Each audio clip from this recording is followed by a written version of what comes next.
Donc, comme vous l'avez si bien indiqué, effectivement, nous avons décidé ce matin de faire une visite de chantier, donc de venir un peu visiter les chantiers de l'ONAS, présélectionnés à travers deux quartiers principalement, le quartier des Maristes, où nous avons démarré, et présentement le quartier de Ouakam, où il y a le canal qui est là. Alors, comme nous l'avons constaté tous, au niveau des Maristes, l'ONAS a engagé une série de travaux dans le cadre d'un chantier de rénovation du réseau des eaux usées, où effectivement l'ONAS a dépensé plus de 200 millions de francs CFA pour un peu redynamiser et rénover le réseau sur place. Et nous avons été agréablement surpris de constater que les travaux sont quasiment terminés, à plus de 80%. Il reste pratiquement deux lots. Un lot au niveau du marigot des Maristes, mais également un autre lot que les populations nous ont signalé elles-mêmes sur place et que l'ONAS a pris l'engagement de réaliser, notamment au niveau de l'îlot F du quartier des Maristes.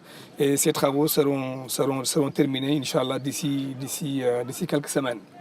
Alors, tout cela entre dans le cadre de la lutte que l'État du Sénégal, à travers son excellence le président de la République, est en train de mener donc, contre les inondations.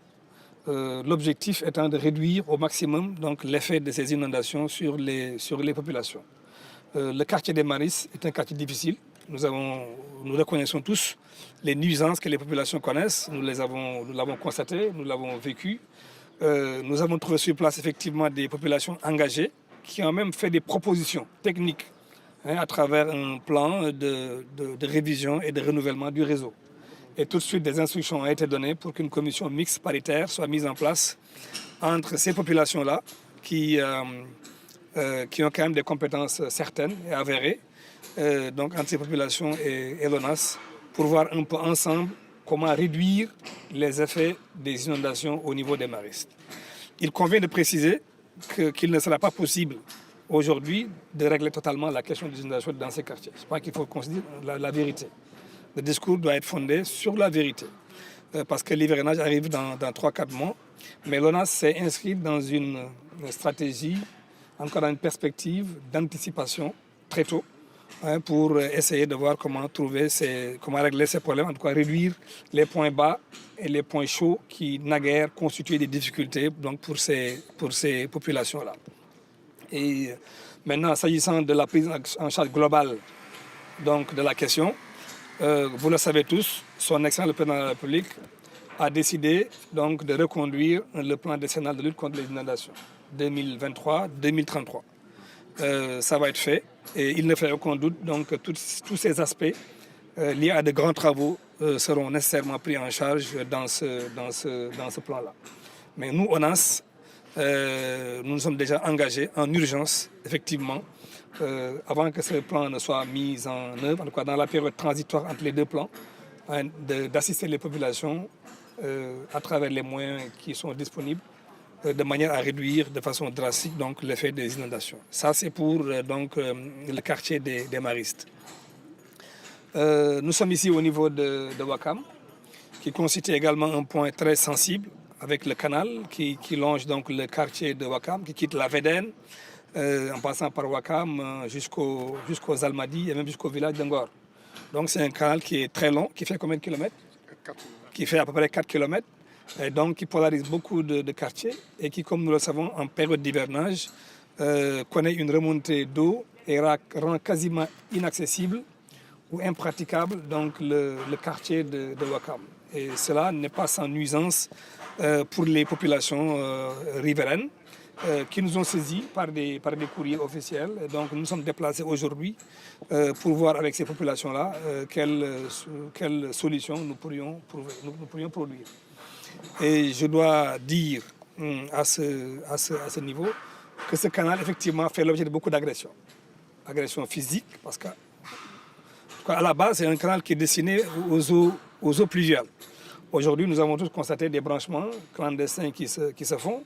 Nous avons également constaté des déchets solides qui sont déversés dans ce canal, sans compter également d'autres difficultés qui font que l'eau ne s'écoule pas comme il se doit.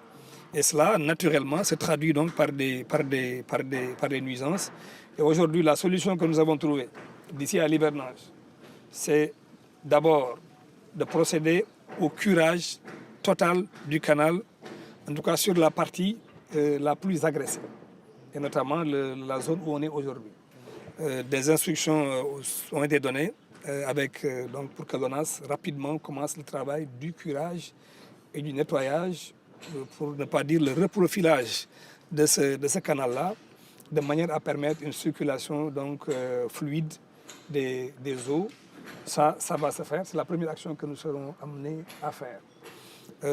Ça nécessite un budget. Déjà, un DAO a été fait. Je pense que d'après les équipes, nous sommes à un budget qui tourne autour de 2 milliards de francs CFA.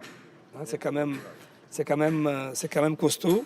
Nous trouverons peut-être les moyens qu'il faut en relation avec le ministère, en relation avec nos tutelles, pour voir un peu comment soulager les populations. Mais encore, l'engagement qu'on a à se prendre, je veux que ça soit très clair, c'est que nous procéderons au nettoyage, au profilage et même à la sécurisation du canal pour qu'il soit moins agressé.